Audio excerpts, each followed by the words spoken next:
আসসালামু আলাইকুম। কেমন আছো তোমরা সবাই?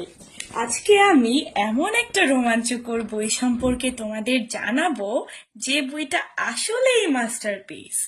এই বইটা কেনার পেছনে মূলত কাহিনীটা ছিল আমার খালামণি অনেকগুলো বই কেনার পর বইগুলোর মাঝখানে এই বইটার কভার পেজ দেখে একটু অদ্ভুত লাগলো। কেমন নামটা, কেমন যেন কভারটা। পরে আমার কৌতূহল বশত এই বইটা কেনার আগ্রহ জন্মালো। পরের দিন আম্মুর কাছে কান্নাকাটি করে পরের দিনই বইটা কিনে নিয়ে আসলাম। পরে যখন পড়া শুরু করলাম বইয়ের কাহিনীটা ধরতেই পারলাম না। তারপর ভাবলাম যে বুঝি বইটা না পড়েই ফেলে রাখবো। এদিকে আমার এসএসসি পরীক্ষাও শেষ হয়ে গেল, হাতে অনেক সময় আছে, এই ভেবেই পড়াটা শুরু করলাম। পড়তে পড়তে যখন শেষ পর্যায়ে আসলাম দেখলাম আরে বইটা তো দারুণ, লেখক তো দারুণ লিখেছেন। গল্পটার মধ্য দিয়ে তিনি আসলে কি বোঝাতে চেয়েছেন তা পাঠক প্রথমে না বুঝলেও শেষ পর্যায়ে এসে এর অ্যাডভেঞ্চারের মজাটা বুঝবে। এই বইয়ের সমস্ত লাইনগুলো জুড়ে ছড়িয়ে আছে অ্যাডভেঞ্চার আর অভিযান, যা লেখক বেশ ভালোভাবে সৃষ্টি করতে পেরেছেন। মূলত আমার ভালো লাগার মাধ্যমেই তোমাদের কাছে ছড়িয়ে দেওয়ার আগ্রহ জন্মালো। আশা করছি তোমরা শেষ পর্যন্ত পাশে থাকবে। তো যে মাস্টারপিস বইকে নিয়ে আজকে এত কথা, সেই বইটির নাম হলো ইনফার্নো। আর মাস্টারপিস গল্প মানেই তো জানো ড্যান ব্রাউনের গল্প, যিনি ইতিহাসে ছড়িয়ে থাকা এক উজ্জ্বল নক্ষত্র, যিনি মূলত দ্য ভিঞ্চি কোড বইটির মাধ্যমেই জনপ্রিয়তা লাভ। ইনফার্নো এর অর্থ মূলত নরকের আগুন। চলো এবার প্রবেশ করি রবার্ট ল্যাংডনের মাইস্টেরিয়াস জীবনে। বইয়ের মূল কাহিনী হলো একটি ভাইরাসের উপর ভিত্তি করে। রবার্ট ল্যাংডন এবং সিয়েনা ছিল এই আজকের গল্পের প্রধান চরিত্র। পৃথিবীর জনসংখ্যা অত্যধিক হারে বৃদ্ধি পাওয়ায় এক বিখ্যাত বিজ্ঞানী জব রিস্ট একটি ভয়ানক ভাইরাস তৈরি করে, যে ভাইরাস ছড়িয়ে পড়লে পৃথিবীর জনসংখ্যা অত্যধিক হারে কমে যেতে পারে।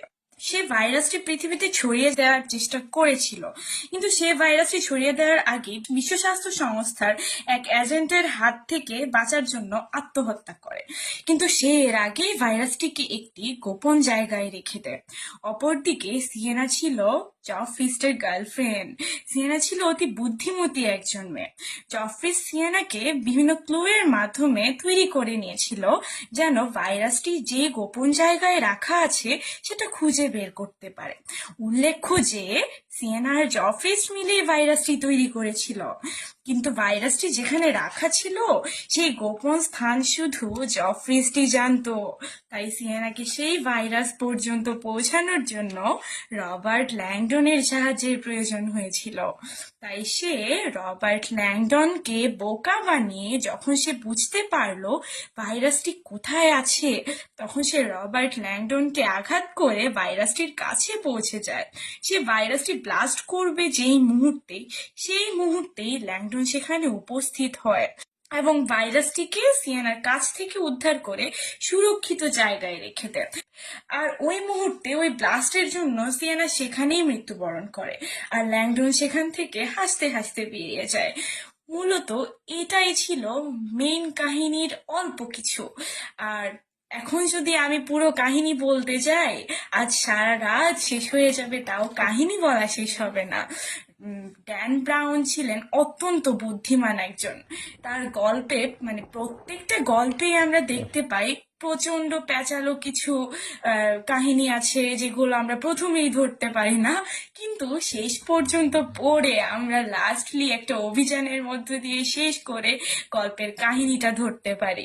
তো আজকে আমি জাস্ট একটু বললাম ইনফার্নো সম্পর্কে। এই বইটা আসলেই অনেক রোমাঞ্চকর, অনেক সুন্দর। প্রথমে তোমরা, আমি জানি না পড়ার পর মজা পাবে কিনা, তবে লাস্ট পর্যন্ত পড়তে থাকো আর আমার সাথে থাকো। আল্লাহ হাফেজ, আসসালামু আলাইকুম সবাইকে, ধন্যবাদ।